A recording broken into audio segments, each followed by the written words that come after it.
হরে কৃষ্ণ বন্ধুরা, রিয়াজ ব্লগ চ্যানেলের সকল ভক্তবৃন্দকে জানাই সুস্বাগতম। আজকের ভিডিওটি শুরু করছি বাসন্তী পুজো কবে ও তার পূর্ণাঙ্গ সময়সূচি এবং ব্রতকথা দিয়ে। আশা করি আজকের ভিডিওটি পেয়ে আপনারা খুবই উপকৃত হবেন। তাই সকল ভক্তবৃন্দের কাছে আমার একটাই অনুরোধ রইল, ভিডিওটি যদি ভালো লেগে থাকে তাহলে অবশ্যই আমার চ্যানেলটি সাবস্ক্রাইব করতে ভুলবেন না। একটু সাথে ও পাশে থাকবেন। যারা আমার ভিডিওটিতে লাইক করছেন তারা অবশ্যই একটু সাবস্ক্রাইবও করে দেবেন। 2024 সালের বাসন্তী পুজো কবে তা নিয়ে রয়েছে বহু কৌতূহল। চৈত্র মাসের শুক্লপক্ষের প্রতিপদ তিথিতে হয় বাসন্তী পুজো। মনে করা হয় চৈত্র মাসের বাসন্তী পুজোই আসল দুর্গাপুজো। বাসন্তী পুজোর সময়কালের মধ্যে অন্নপূর্ণা পুজো করলে অন্নের অভাব হয় না। বলা হয় সংসারে আর্থিক অনটন থেকে মুক্তি পেতে হলে এই অন্নপূর্ণা পুজো করে থাকেন অনেকে। দেবী অন্নপূর্ণা হলেন দ্বিভুজা। তার মস্তকে রয়েছে নবচন্দ্র, এক পাশে শ্রী অন্য পাশে ভূমি। বাসন্তী পুজোর অষ্টমী তিথিতে হয় মা অন্নপূর্ণার পুজো।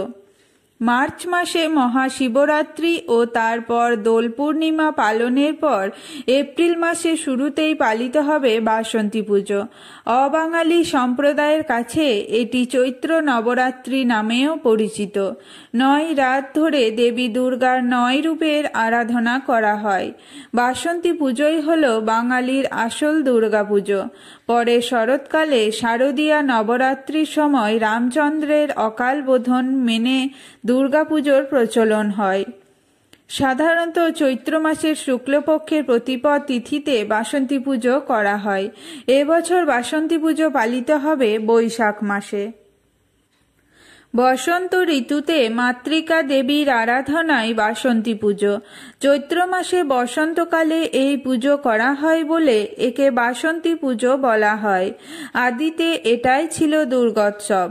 শরৎকালে দুর্গোৎসবকে বলা হয় অকাল বোধন। অনেক সাবেকি বনেদি বাড়িতে এখনও সাড়ম্বরে পালিত হয় বাসন্তী পুজো। কথিত এই পুজো পালন করলে দেবী অন্নপূর্ণার দানে সংসারে কোনো দিনও অন্নাভাব হয় না।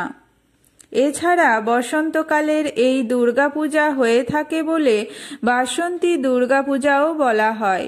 শ্রী শ্রী দেবীর দুর্গার পূজা বসন্তকালীন উৎসব হলেও রাম শরৎকালে দেবী দুর্গার পূজা করেছিলেন।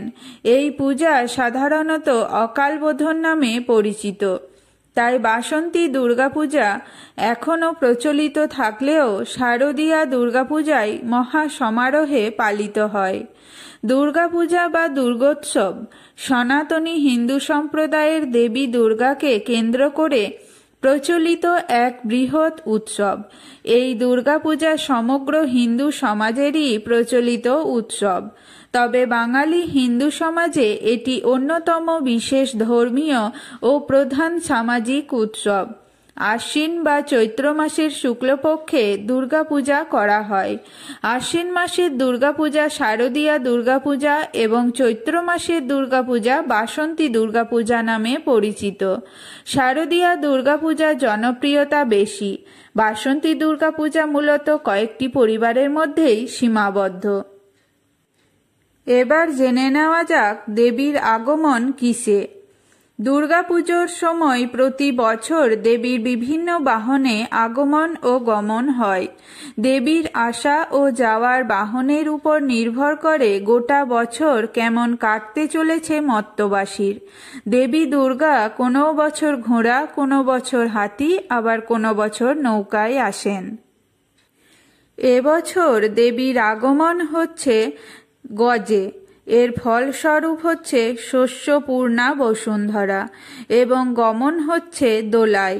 এর ফলস্বরূপ হচ্ছে মোরক। এবার জেনে নেওয়া যাক বাসন্তী পূজার পূর্ণাঙ্গ সময়সূচি। বাসন্তী দুর্গাপূজার ষষ্ঠী হচ্ছে 14 এপ্রিল 2024 পয়লা বৈশাখ 1431 বঙ্গাব্দে দুপুর 3:46 পর্যন্ত সন্ধ্যাবেলায় শ্রী শ্রী বাসন্তী দুর্গাদেবীর আমন্ত্রণ অধিবাস অশোক ষষ্ঠী। এই বছর সপ্তমী পড়েছে 15 এপ্রিল 2024 দোসরা বৈশাখ 1431 সোমবার।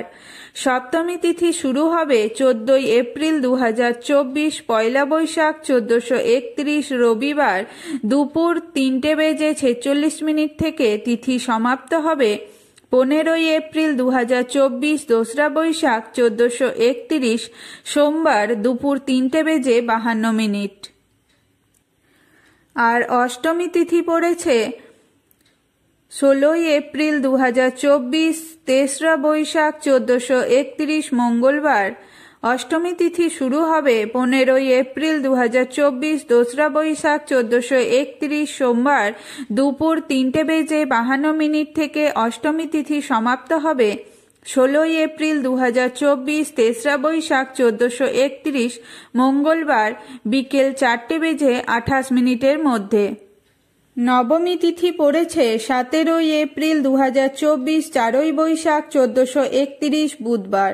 নবমী তিথিটি শুরু হবে 16 এপ্রিল 2024 তেসরা বৈশাখ 1431 মঙ্গলবার বিকেল 4:28 থেকে। তিথি সমাপ্ত হবে 17 এপ্রিল 2024 4 বৈশাখ 1431 বুধবার সন্ধ্যা 5:34। দশমী তিথিটি পড়েছে 18 এপ্রিল 2024 5 বৈশাখ 1431 বৃহস্পতিবার। দশমী তিথিটি শুরু হচ্ছে 17 এপ্রিল 2024 4 বৈশাখ 1431 বুধবার সন্ধ্যা 5:34 থেকে। দশমী তিথি সমাপ্ত হচ্ছে 18 এপ্রিল 2024 5 বৈশাখ 1431 বৃহস্পতিবার সন্ধ্যা 7:05 পর্যন্ত। তো আসুন এবার জেনে নেওয়া যাক এই বাসন্তী পুজোর ব্রত কথা এবং কেন শুরু হয়েছিল এই পুজো, তার ইতিহাস। চৈত্র মাসের শুক্লপক্ষের বাসন্তী পুজোই বাঙালির আদি দুর্গাপুজো। যদিও এখন আশ্বিন শুক্লপক্ষের দুর্গাপুজোই বেশি আড়ম্বরে পালিত হয়। এখন যতই আমরা আশ্বিন মাসে দুর্গাপুজো করি না কেন, বাঙালির আদি দুর্গাপুজো হতো এই চৈত্র মাসেই। পুরাণ অনুযায়ী সমাধি নামক বৈশ্যের সঙ্গে মিলে রাজা সুরথ বসন্তকালে ঋষি মেধসের আশ্রমে দেবী দুর্গার আরাধনা করেন, যা পরে বাসন্তী পুজো নামে প্রসিদ্ধ হয়। দেবী দুর্গার প্রথম পূজরী হিসেবে চণ্ডীতে রাজা সুরথের উল্লেখ রয়েছে। সুরথ সুশাসক ও যোদ্ধা হিসেবে বেশ খ্যাত ছিলেন। কোনো যুদ্ধে নাকি তিনি কখনো হারেননি, কিন্তু প্রতিবেশী রাজা একদিন তাকে আক্রমণ করে এবং সুরথ পরাজিত হন। এই সুযোগে তার সভাসদরাও লুটপাট চালায়।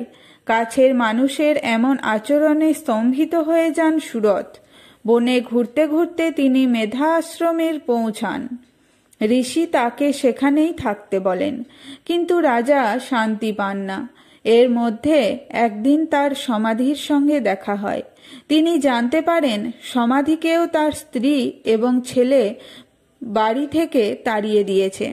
তবুও তিনি বউ ছেলের ভালো মন্দ এখনো ভেবে চলেছেন। তারা দুজনেই তখন ভাবলেন, যাদের কারণে তাদের সব কিছু হারিয়েছে তাদের ভালো আজও তারা চেয়ে যাচ্ছেন। ঋষিকে একথা বলায় তিনি বলেন, সবই মহামায়ার ইচ্ছা। এরপর ঋষি মহামায়ার কাহিনী বর্ণনা করেন। ঋষির উপদেশেই রাজা কঠিন তপস্যা শুরু করেন। পরে মহামায়ার আশীর্বাদ পেতেই বসন্তকালের শুক্লপক্ষে রাজা পুজো শুরু করেন। শুরু হয় বাসন্তী পুজো। এখন এই পুজো কয়েকটি বাড়িতেই শুধু হয়। জয় বাসন্তী মায়ের জয়, জয় বাসন্তী মায়ের ভক্তবৃন্দের জয়। রাধে রাধে।